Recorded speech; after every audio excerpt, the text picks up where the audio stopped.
Iniciaremos a nossa terceira aula de Fisiologia Renal. Nas aulas anteriores, nós compreendemos como ocorre a formação da urina pelos rins. Na primeira aula, nós falamos sobre o fluxo sanguíneo renal, taxa de filtração glomerular e o seu controle. Na segunda aula, nós falamos sobre o processamento do filtrado.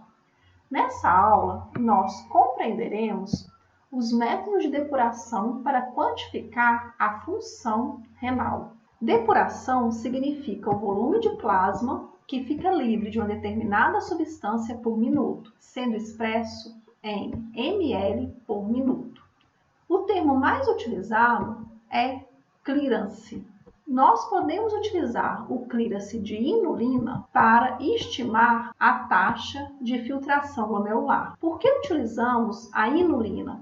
Pelo fato da inulina ser uma substância livremente filtrada e após ser filtrada, ela não sofre reabsorção e não sofre secreção. Ou seja, a quantidade de inulina presente na urina será igual à quantidade de inulina filtrada. Como estimamos a quantidade de inulina excretada? Para isso, nós devemos conhecer a concentração de inulina na urina e o volume urinário. Como determinar a quantidade de inulina que foi filtrada? Para isso, nós devemos conhecer taxa de filtração glomerular e a concentração de inulina no plasma. Taxa de filtração glomerular é o meu desconhecido. Assim, concentração de inulina na urina multiplicado pelo volume urinário dividido pela concentração plasmática de inulina me permitirá estimar taxa de filtração glomerular. Sabendo que a concentração de inulina na urina é 125, que o volume urinário é 1 ml por minuto e que a concentração de inulina plasmática é 1 mg por ml, nós temos que a taxa de filtração glomerular é igual a 125 ml por minuto. Este valor é o encontrado em indivíduos normais. Nós também podemos estimar taxa de filtração glomerular utilizando-se o clearance de creatinina. O clearance de creatinina é mais amplamente utilizado na determinação da taxa de filtração glomerular, pelo fato da creatinina ser um produto do metabolismo da creatina fosfato, assim uma substância endógena. Entretanto, a creatinina sofre uma pequena taxa de secreção, que não impede o uso do clearance de creatinina para estimativa da taxa de filtração glomerular. Existe uma relação inversa entre concentração plasmática de creatinina e taxa de filtração glomerular. Quanto menor taxa de filtração glomerular, maior será a concentração de creatinina plasmática.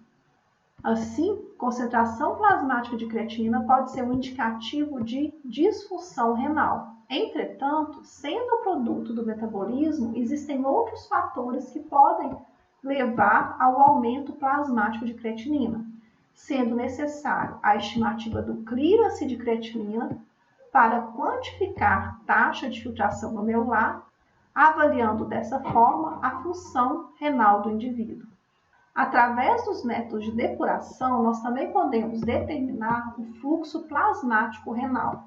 Nós utilizamos o clearance do para-aminoipúrico para estimar fluxo plasmático renal. Por quê? Porque esse fármaco é livremente filtrado e altamente secretado, de forma que a quantidade que chega na arteríola aferente será igual à quantidade excretada. Assim, o fluxo plasmático renal será igual à concentração do para-aminoipúrico na urina, multiplicado pelo volume urinário, dividido pela concentração plasmática de para-aminoipúrico. Se conhecemos que a concentração na urina é 5,85 mg por ml, o volume urinário 1 ml por minuto, e que a concentração do para-aminoipúrico plasmática é 0,01 mg por ml, nós podemos estimar o fluxo plasmático renal. Resolvendo esse cálculo, nós temos que o fluxo plasmático renal será igual a 585 ml por minuto. No entanto, observe que, embora a secreção do para-aminoipúrico seja elevada, a veia renal não ficou totalmente livre do paraaminipúrico. Assim, nós precisamos de corrigir esse valor de clearance do paraaminipúrico pela taxa de excreção de paraaminipúrico. O que acontece é que 10% do paraaminipúrico ainda permaneceu no sistema venoso. Portanto, nós dividimos 585 ml por minuto, que é o clearance do paraaminipúrico obtido por essa fórmula, pela taxa de excreção, que é igual a 0,9, ou seja, 90% foi excretado, mas 10% ainda continuou na corrente circulatória. Dividindo o clearance do paraaminipúrico pela taxa de excreção de paraaminipúrico, nós teremos o fluxo plasmático renal igual a 650 ml por minuto. Assim, nós temos que o clearance de inulina e o clearance de creatinina são utilizados para estimar taxa de filtração glomerular, enquanto o clearance do paraaminipúrico é utilizado para estimar fluxo plasmático renal. Comparando-se o clearance de inulina com o clearance de outras substâncias que são livremente filtradas, nós podemos estimar se essas substâncias sofrem reabsorção ou se essas substâncias sofrem secreção. A inulina tem uma depuração ou um clearance igual a 125 ml por minuto.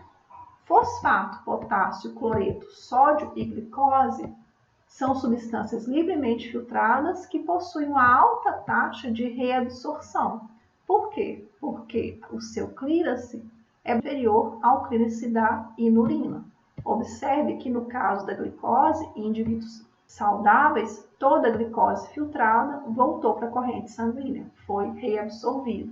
O clearance de creatinina é superior ao clearance de inulina, demonstrando que a creatinina é secretada pelo nosso organismo. Apesar disso, o clearance de creatinina é amplamente utilizado para cálculo da taxa de filtração glomerular.